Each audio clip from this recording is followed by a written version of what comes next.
नहमदुहु व नुसल्ली अला रसूलिहिल करीम अम्मा बाद फ़अऊज़ु बिल्लाहि मिनश शैतानिर रजीम बिस्मिल्लाहिर रहमानिर रहीम। इस्लामिक हीरोज़ के सामीन अस्सलामु अलैकुम व रहमतुल्लाहि व बरकातुहू। दोस्तों, दरसे हदीस का सिलसिला जारी है। सही मुस्लिम शरीफ जिसका मुकदमा आपकी समातों की नज़र किया जा रहा है, इस मुकदमे का चौथा और आखिरी बाब जिसका पार्ट 4 आज आपकी खिदमत में पेश किया जाएगा। दोस्तों, इस सिलसिला की 75 अहादीस और रवायात आपकी खिदमत में पहले ही पेश की जा चुकी हैं। अब 76 से लेकर 91 तक यानी 76 से लेकर 91 तक आज इसका फाइनल सेशन होगा। तो आइए बिस्मिल्लाह करते हैं। बिस्मिल्लाहिर्रहमानिर्रहीम। ये चौथा बाब है जिसका उन्वान इमाम मुस्लिम रहमहुल्लाह ने बाब का उन्वान यूँ बनाया है, इस्नाद दीन का हिस्सा हैं और सिर्फ सका रावियों से रवायत नकल की जाएगी। अगर रावियों में कोई कमज़ोरी हो तो उसकी निशानदेही करना जायज़ बल्कि वाजिब है, और ये वो गीबत नहीं है जिसे हराम कहा गया है। हदीस नंबर 76। शबाबा कहते हैं, मैंने अब्दुल कुद्दूस को ये बयान करते हुए सुना, नबी अकरम सल्लल्लाहु अलैहि वसल्लम ने इस बात से मना किया कि रूह को अर्ज़ बनाया जाए। उससे पूछा गया कि ये क्या बात हुई, तो उसने कहा, इसका मतलब ये है कि दीवार में कोई रोशनदान ना बनाया जाए ताकि उसमें से रूह दाखिल हो सके। शबाबा कहते हैं, मैंने उबैदुल्लाह को हमाद बिन जैद का ये बयान नकल करते हुए सुना।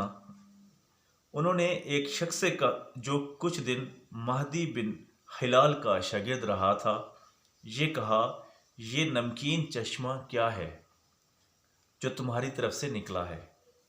तो उसने जवाब दिया, जी हाँ ए अबू इस्माइल।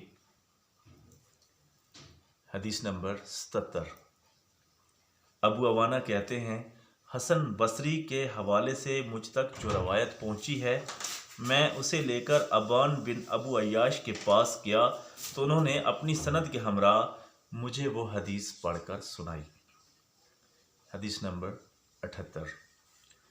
अली बिन मसर कहते हैं, मैंने और हमज़ा ने अब्बान बिन अबू अय्याश से 1000 के करीब अहादीस सुनी हैं।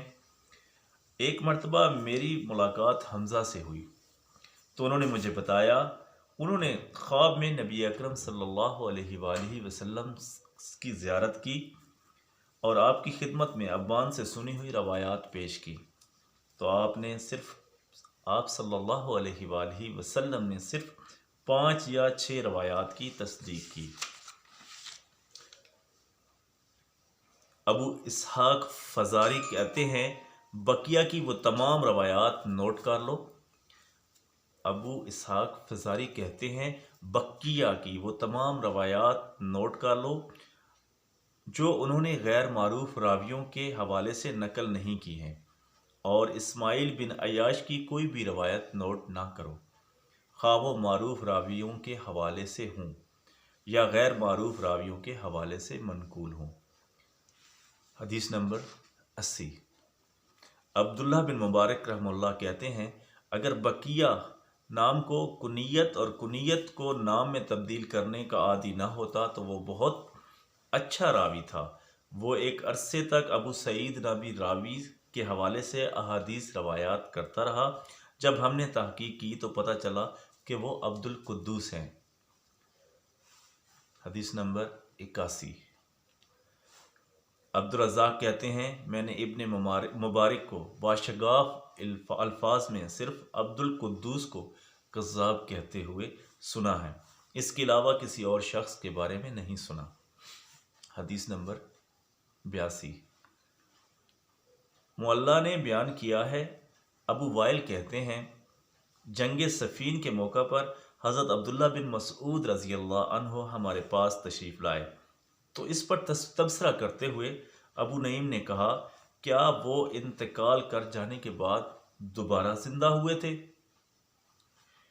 हदीस नंबर 83।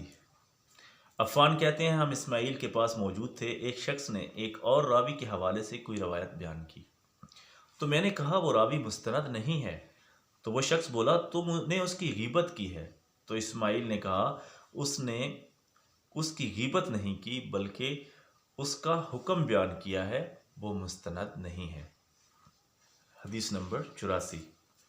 بشر کہتے ہیں میں نے امام مالک رحمہ اللہ سے محمد بن عبد الرحمن نامی اس راوی کے بارے میں دریافت کیا جو سعید بن مسیب کے حوالے سے احادیث روایت کرتا ہے، تو انہوں نے جواب دیا وہ قابل اعتماد نہیں ہے۔ پھر میں نے امام مالک رحمہ اللہ سے ابو حویرث کے بارے میں پوچھا تو انہوں نے جواب دیا وہ قابل اعتماد نہیں ہے۔ پھر میں نے ان سے اس شعبہ کے بارے میں دریافت کیا جس سے ابن ابی ذئب نے احادیث روایت کی ہیں، تو انہوں نے جواب دیا وہ قابل اعتماد نہیں ہے۔ پھر میں نے ان سے صالح کے بارے میں پوچھا تو انہوں نے جواب دیا وہ قابل اعتماد نہیں ہے۔ پھر میں نے ان سے حرم بن عثمان کے بارے میں دریافت کیا تو انہوں نے جواب دیا وہ قابل اعتماد نہیں ہے۔ میں نے امام مالک رحمہ اللہ سے ان پانچوں کے بارے میں سوال کیا تو انہوں نے یہی جواب دیا کہ حدیث روایت کرنے میں یہ لوگ قابل اعتماد نہیں ہیں۔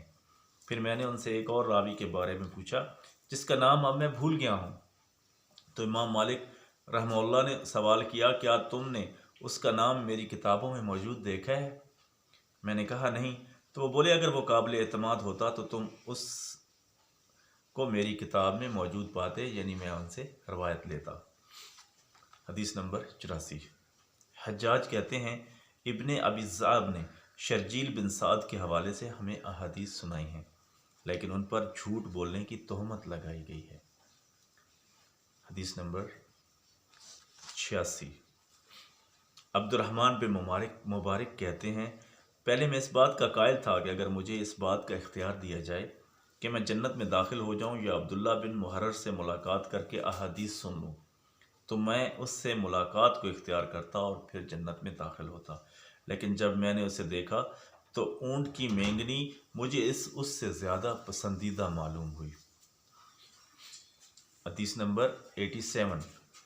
زید کہتے ہیں میرے بھائی سے احادیث روایت نہ کرو۔ حدیث نمبر 88۔ عبید اللہ کہتے ہیں یحییٰ کذاب تھا۔ حدیث نمبر 89۔ ایوب کی موجودگی میں فرقت کا ذکر کیا گیا تو وہ بولے فرقت روایات حدیث کا اہل نہیں تھا۔ حدیث نمبر 90۔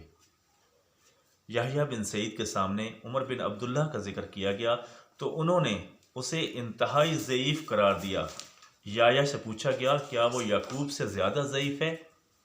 تو انہوں نے جواب دیا ہاں۔ پھر کہنے لگے میرا نہیں خیال کہ کوئی بھی شخص محمد بن عبداللہ سے کوئی روایت نقل کرے گا۔ حدیث نمبر 91۔ آج کی آخری حدیث۔ یحییٰ بن سعید نے حکیم اور عبد الاعلیٰ کو ضعیف قرار دیا۔ انہوں نے یحییٰ بن موسیٰ کو ضعیف قرار دیتے ہوئے کہا اس کی روایت ہوا کی مانند ہے۔ انہوں نے موسیٰ کو اور عیسیٰ مدنی کو بھی ضعیف قرار دیا۔ حسن بن عیسیٰ کہتے ہیں ابن مبارک نے مجھ سے کہا جب تم جریر کے پاس جاؤ تو 3 راویوں کے علاوہ اس کی تمام روایات نوٹ کر لینا۔ وہ 3 راوی عبیدہ، سری، محمد بن سالم ہیں۔ دوستو مقدمہ کے یہ 4 باب مکمل ہو گئے۔ اللہ پاک ہمیں سمجھنے اور عمل کرنے کی توفیق عطا فرمائے۔ خود بھی سنیں اور دوستوں کو بھی شیئر کریں اور اس کو ہم سب کے لیے صدقہ جاریہ بنائیں۔ جزاک اللہ خیرا و احسن الجزا۔